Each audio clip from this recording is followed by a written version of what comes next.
It's been said that gold and silver retain their value over many, many years. And in addition to being a wonderful love story to us, the Bible is also can be used as a historical reference.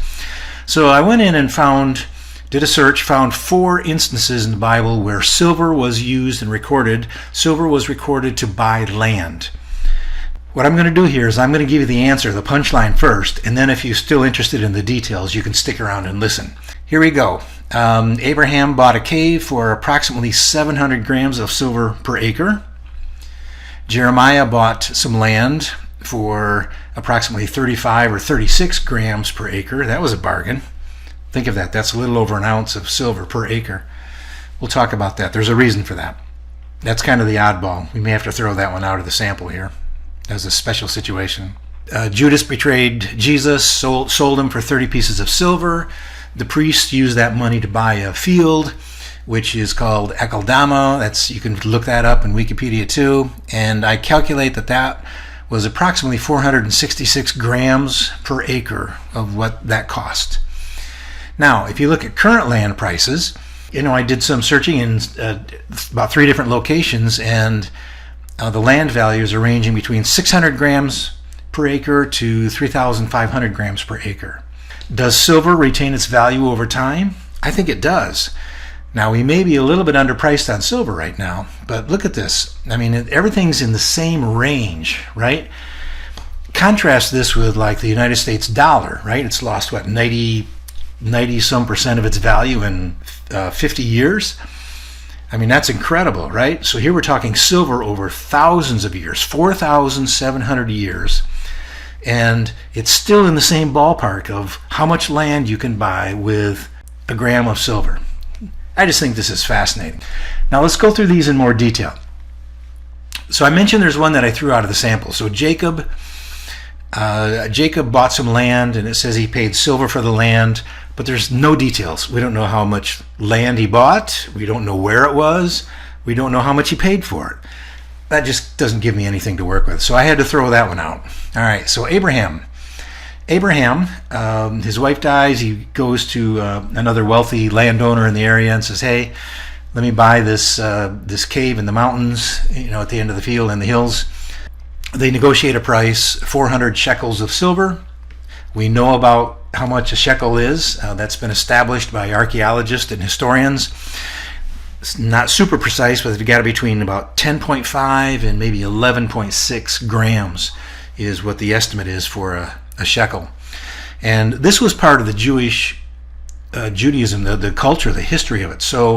And this was a temple measurement. So historians believe that this measure was very, very steady over thousands of years.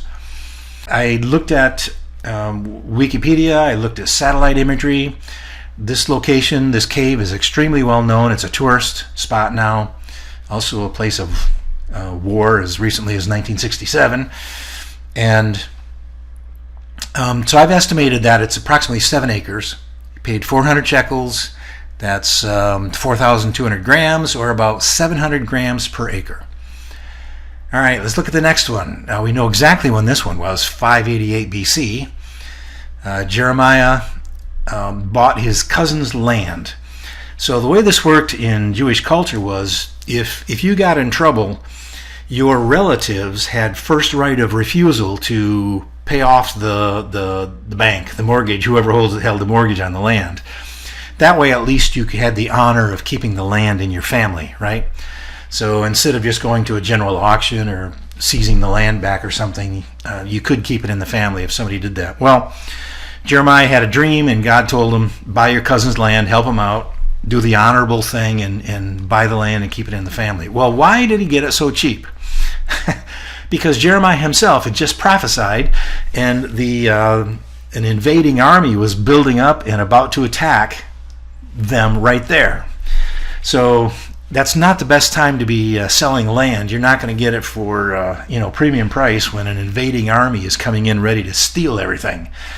So I believe that's why this was so cheap. I don't know. I estimated there's about 5 acres here. Now there's a passage in Joshua that talks about this city and the pasture land around it. So the 5 acres, I know I'm guessing here a little bit, but I'm estimating what the average family farm probably would have been at that point in time. So I'm guessing maybe 5 acres. I don't know, but with a price that low, it doesn't throw our calculations out, because we're probably going to throw this line out anyways, because the numbers are just such an aberration. So Jeremiah bought his cousin's pasture, bought him out, and sure enough, 1 year later, that area was invaded, and the Israelites were just chased out, totally scattered, and all that stuff. So let's go to the next one. Judas, one of Jesus' followers, one of his disciples, kind of a greedy guy, we have discovered, arranged to tell the priest when they could find Jesus and arrest him without it being in a public setting. Right? They did not want to arrest Jesus in the middle of a crowd while he's healing people and preaching and all that stuff. There'd be like a riot.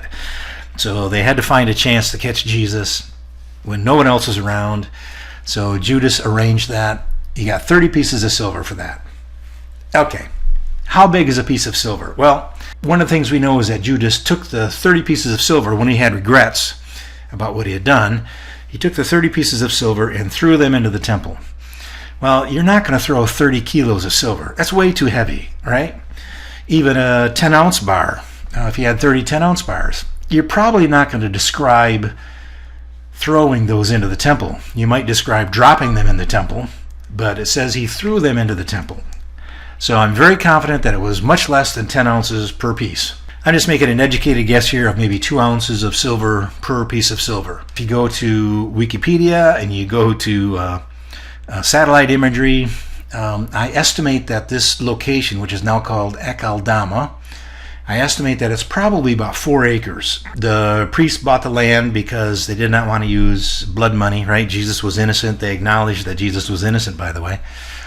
So the priests used this money that Judas threw in the temple to buy this land as a burial spot for travelers and poor people. 30 pieces of silver, I estimate 1,866 grams, probably about 466 grams per acre is what they paid for it. Now let's look at today. So I went to several websites. I went to some Israel real estate sites, and I couldn't find any land for sale. There is just a real shortage of land, so I can't compare apples to apples using Israeli land for sale because I couldn't find any. So I did use some land in the United States. The range is about 600 grams of silver to maybe 3,500.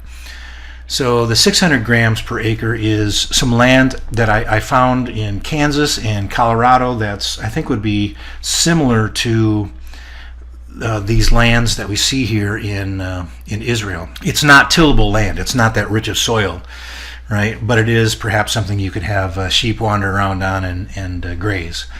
And it has some rockiness to it. I found some land that was similar to that, and that's about 600 grams per acre today, in today's prices.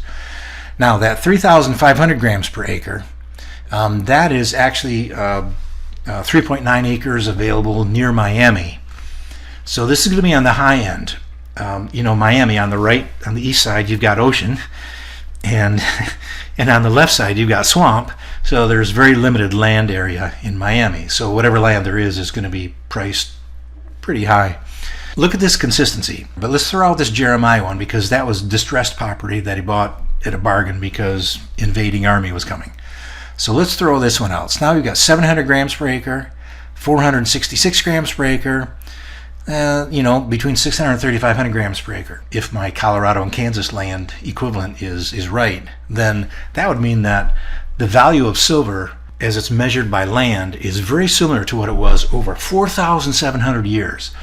This is incredible to me. Here are the Bible references. If you want to do more research, you can go find it yourself and look these things up. This was a fun project for me. I enjoyed this thoroughly. By the way, there's one reference in the Bible where gold was used to purchase land. And boy, it's an interesting one. So maybe in a future video, I'll talk about that.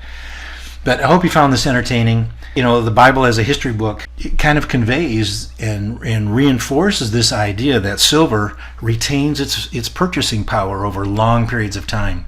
Well, listen, the God of this Bible, the God of Abraham, Jeremiah, Jacob, even was the God of Judas who betrayed him. He still loved Judas. Loves you too. So go for it. We'll see you later.